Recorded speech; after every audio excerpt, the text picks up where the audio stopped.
Translation 13 লোহা একটি অত্যন্ত প্রয়োজনীয় ধাতু। লোহা হয় অত্যন্ত প্রয়োজনীয় ধাতু। Iron is a very useful metal. খনিতে এটি বিশুদ্ধ অবস্থায় পাওয়া যায় না। তাহলে পাওয়া যায় না এটি খনিতে বিশুদ্ধ অবস্থায়। তাহলে ইট ইজ নট ফাউন্ড বিশুদ্ধ অবস্থায় in the pure state, PURESTATE state মানে অবস্থা। It is not found in the pure state in the mind. একে চুল্লিতে গলানো হয়। প্যাসিভ ভয়েস, প্রেজেন্ট ইন্ডিফিনিট টেন্সকে প্যাসিভ ভয়েস করে দাও। It is melted, it is melted in the furnace. দেখো এখানে দেখো কী কেন প্যাসিভ হলে, এটা গলানো হয়, গলানো হয়, এটা হচ্ছে প্যাসিভ। এটা যদি অ্যাক্টিভ হতো তা বাংলা হচ্ছে গলাই বা গলায়, আমি গলাই, তুমি গলাও, সে গলায়, ঠিক আছে। আচ্ছা আরেকটা দেখো দ্বিতীয়টাতে কী করে ধরবে প্যাসিভ, যারা জিনিসটা বোঝো না, পাওয়া যায় না, আমি পাই না, তুমি পাও না, ঠিক আছে। এবার পাওয়া যায় না তখনই বোঝা যাচ্ছে এটা প্যাসিভ ভয়েস। বাংলাটা এবার ধরবে পাওয়া যায় না বা গলানো হয়। তারপর লাইনটা দেখো, যখন লোহা খুব উত্তপ্ত হয়, when iron is greatly heated, মানে যখন খুব উত্তপ্ত হয়, ইজ গ্রেটলি হিটেড, এটা একটা প্যাসিভ ভয়েস। কারণ উত্তপ্ত হয় মানে কি, কেউ না কেউ উত্তপ্ত করছে, ইজ গ্রেটলি হিটেড, তখন এটি লাল ও নরম হয়, কমা দিয়ে ইট বিকামস। এবার হওয়ার কাজটা কিন্তু এই যে লাল ও গরম, এটা কিন্তু লোহাটাই হবে, এখানে লোহাটাই subject. It becomes red and soft. আবার দেখো করা হয়, এ দেখো ভালো করে দেখো, তাহলে প্যাসিভ। এই দেখো গলানো হয়, করা হয়, তাহলে প্যাসিভ। তাহলে কী করে কী হয়, লোহার সঙ্গে কয়লা মিশিয়ে ইস্পাত প্রস্তুত করা হয়। তাহলে কী প্রস্তুত করা হয়, ইস্পাত, প্যাসিভ ভয়েস। কী প্রস্তুত করে, ইস্পাত। আচ্ছা আর প্যাসিভ ভয়েস নিয়ম রুলস জানা আছে সবই। Present indefinite passive voice, steel, steel is made, অথবা প্রডিউসও করতে পারো। স্টিল ইজ মেড অথবা প্রডিউসড বাই মিক্সিং, মানে মিশিয়ে, by mixing coal with iron. তাহলে আমি একবার একটু বলে দিই, iron is a useful, iron is a very useful metal. It is not found in the mine in the pure state, অথবা আগেও লিখতে পারো, it is not found in the pure state in the mine. It is melted, গলানো হয়, একে চুল্লিতে গলানো, it is melted in the furnace. লোহা যখন খুব উত্তপ্ত হয়, when it is greatly heated, তখন এটি লাল, it becomes red and soft. Steel is made by mixing coal with iron. Translation 14 সময় অত্যন্ত মূল্যবান। সময়, টাইম হয় ইজ ভেরি প্রেশাস। প্রেশাস মানে মূল্যবান, PRECIOUS।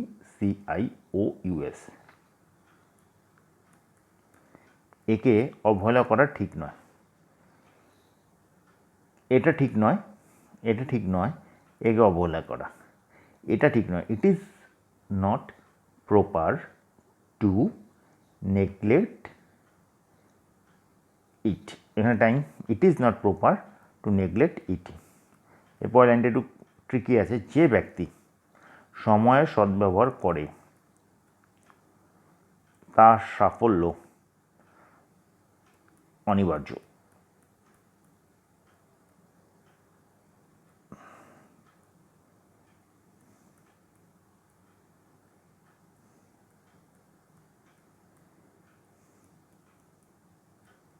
এই লাইনটাকে কীভাবে সাজাবো? যে ব্যক্তি সময় সদ্ব্যবহার করে তার সাফল্য অনিবার্য। আচ্ছা, অনিবার্য হচ্ছে সার্টেন। আচ্ছা দেখো, তাহলে সাজাবো কী করে? এখানে আমি সাবজেক্ট কোথায়? প্রথমে দেখো, আমি তো যে কোনো জিনিসই সাবজেক্ট, ভার্ব অ্যান্ড অবজেক্ট আমাকে ফেলতে হবে। এখানে সাবজেক্ট কোথায়? আচ্ছা, আমরা চলে যদি বলি সাফল্য দিয়ে শুরু করি। সাফল্য সেই ব্যক্তির যিনি সময়ের সদ্ব্যবহার করেন। দেখো, সাফল্য সেই ব্যক্তির যিনি সময়ের সদ্ব্যবহার করেন অনিবার্য। সাফল্য সেই ব্যক্তির যিনি সময়ের সদ্ব্যবহার করেন হয় অনিবার্য। তাহলে সাফল্য ইংলিশ কি? Success. The success car? The success of the man সেই মানুষের সাফল্য, সেই মানুষের the success of the man. এইবার এখানে এই কথাটাকে যে সময় সদ্ব্যবহার করে, তাহলে দাঁড়িয়ে যাবে লাইনটা the success of the man who, মানে যে। তাহলে ম্যানের সঙ্গে কানেক্ট করছি who makes the right use of his time. তাহলে কি? সাফল্য সেই ব্যক্তির যিনি সময়ের সদ্ব্যবহার করেন হয় অনিবার্য। The success of the man who makes the right use of his time হয় ইজ সার্টেন। কত সুন্দর হলো লাইনটা।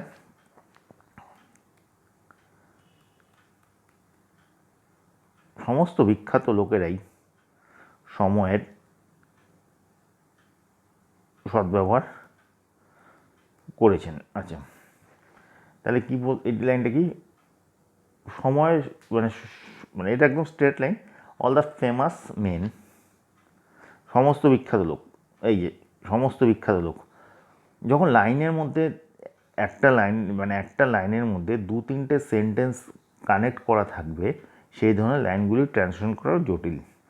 তখন তোমাকে যে কোনো ট্রান্সলেশনকে সাবজেক্ট, ভার্ব অ্যান্ড অবজেক্ট ফর্মে যদি নিয়ে আসতে পারো, তাহলেই কিন্তু মানে সাবজেক্ট, ভার্ব আর অবজেক্ট না বললে আমি এটাকে রেস্টও বলতে পারি। মানে এইখানে সাবজেক্ট প্রথমে, তারপর ভার্ব, তারপরে বাকি যা আছে সেইটা তুমি করতে পারো, তাহলে যে কোনো লাইনই ট্রান্সলেট করতে হবে। শুধু মেন লাইনটার সঙ্গে কানেক্ট করে যেতে হবে বিভিন্ন ক্লজ অথবা ফ্রেজ দিয়ে দিয়ে। অল দ্য ফেমাস, সমস্ত বিখ্যাত লোকই। অল দ্য ফেমাস মেন কোথাকার? অফ দ্য ওয়ার্ল্ড করে দাও। All the famous men, MEN men of the world. Present perfect tense use করো, have made the right use of time. Right use of their টাইমও করতে হবে, THIR। তাহলে কি? All the famous men of the world have made MED the right use of time. Their না দিলেও কোনো দরকার নেই, দেয়ার দিলে হবে, না দিলেও কোনো অসুবিধা নেই। আচ্ছা, আমাদের উচিত, উই শুড ফলো দেম। একদম সোজা, we should follow them. Translation 15 বিদ্যাসাগরের নাম তোমরা সকলেই শুনেছ বিদ্যাসাগরের নাম। তাহলে কি? প্রেজেন্ট পারফেক্ট ইউজ করো, you all have heard, HERD the name of Vidyasagar. তিনি অত্যন্ত বিদ্বান লোক ছিলেন। অত্যন্ত বিদ্বান লোক। হি ওয়াজ, বিদ্বান লোক ইংলিশ কি? Learned person. তিনি ছিলেন, হি ওয়াজ এ ভেরি লার্নেড পারসন। তিনি সর্বদা দরিদ্রদের সাহায্য করতেন।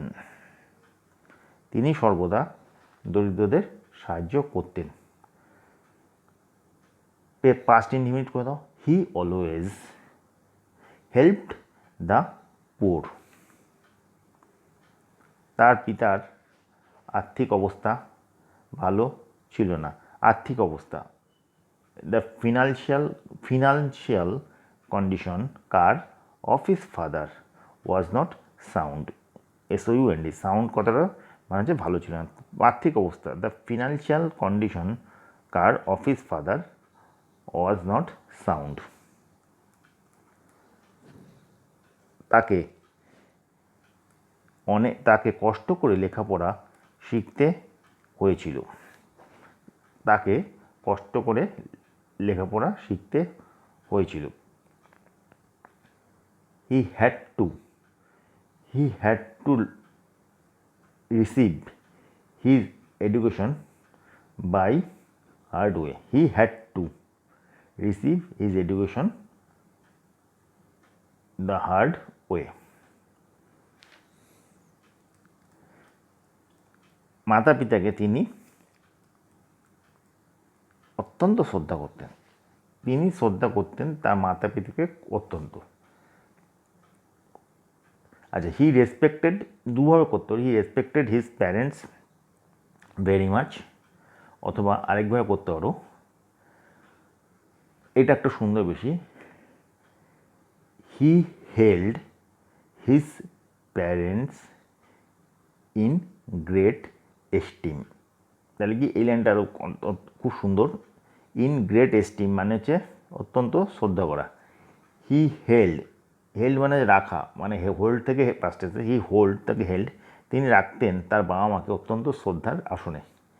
হি held his parents in great esteem, অথবা he respected his parents very much.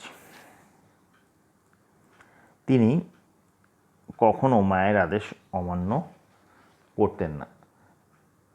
তিনি কখনোই করতেন না। হি নেভার অমান্য হচ্ছে কি ডিসওবেইড।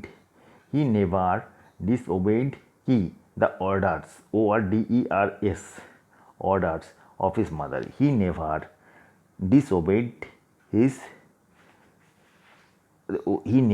ডিসওবেইড কি আদেশ, অর্ডার্স অফ হিজ মাদার।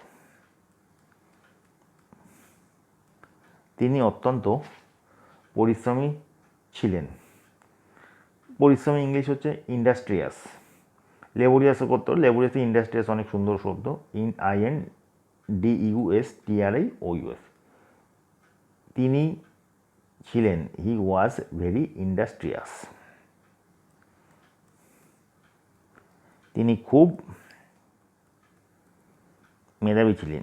তিনি ছিলেন, একদম সোজা ট্রান্সলেশন, তিনি ছিলেন খুব মেধাবী। হি ওয়াজ অলসো ভেরি মেরিটোয়াস করতে পারো। He was also very meritorious, MERITORIOUS। He was also very meritorious, অথবা লিখতে হবে হি ওয়াজ মেরিটোরাস টু, বলো। তাই সকলে তাকে শ্রদ্ধার সাথে স্মরণ করে। সো এভরিবডি স্মরণ করে, remembers him with respect. So everybody remembers him with respect. আজকের সেটের এটাই লাস্ট ট্রান্সলেশন। কলকাতায় প্রেসিডেন্সি কলেজে মিস্টার ওটেন নামে একজন অধ্যাপক ছিলেন। আচ্ছা, একদম simple. Mister Oaten was a professor of Presidency college in Calcutta স্টেট ওয়েতে, অথবা there was a professor named mister Oaten in the Presidency college in Kolkata. দুভাবে করতে পারো। Mister Oaten was a professor of Presidency college in Calcutta, অথবা there was a professor named mister Oaten in Presidency college of Kolkata.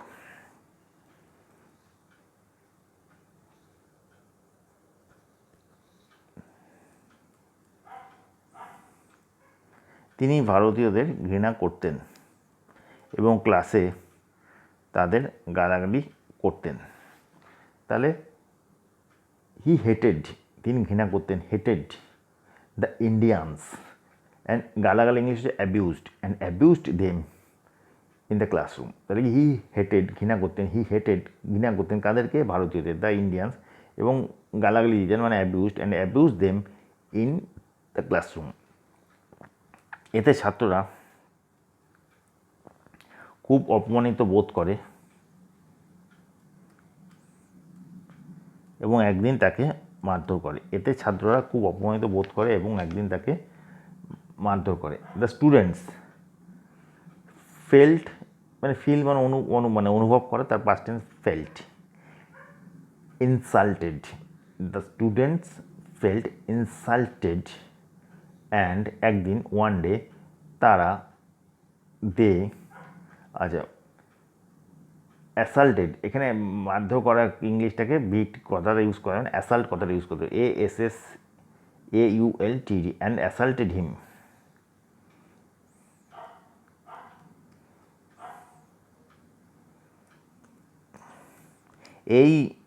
এই ব্যাপারে জড়িত ছিলেন বলে সুভাষচন্দ্র বসুকে কলেজ থেকে বহিষ্কার করা হয়। আচ্ছা, কলেজ থেকে বহিষ্কার করা হয় সুভাষচন্দ্র বসুকে এই ব্যাপারে জড়িত থাকার জন্য। তাহলে সুভাষচন্দ্র বসুকে বহিষ্কৃত করা হয়, তাহলে প্যাসিভ ভয়েস করো, past passive, past indefinite passive. Subhas Chandra Bose was expelled, EXPELLED, expelled মানে বহিষ্কার করা। কোথা থেকে? From the college. কেন? যেহেতু তিনি জড়িত ছিলেন। আচ্ছা, জড়িত থাকা ইংলিশ হচ্ছে একটা সুন্দর আছে, ইমপ্লিকেট, IMPLICATE। আবার বলছি, IMPLICATE। তাহলে কি সুভাষচন্দ্রকে বহিষ্কার করা? সুভাষচন্দ্র বসু ওয়াজ এক্সপেলড ফ্রম দ্য কলেজ কারণ as he was implicated in the incident, মানে তিনি জড়িত ছিলেন, হি ওয়াজ ইমপ্লিকেটেড ইন দ্য ইনসিডেন্ট। তাহলে হলো। আচ্ছা, নেক্সট সেটে আমি আরও 4টে ট্রান্সলেশন করব। চ্যানেলটা একটু সাবস্ক্রাইব করো।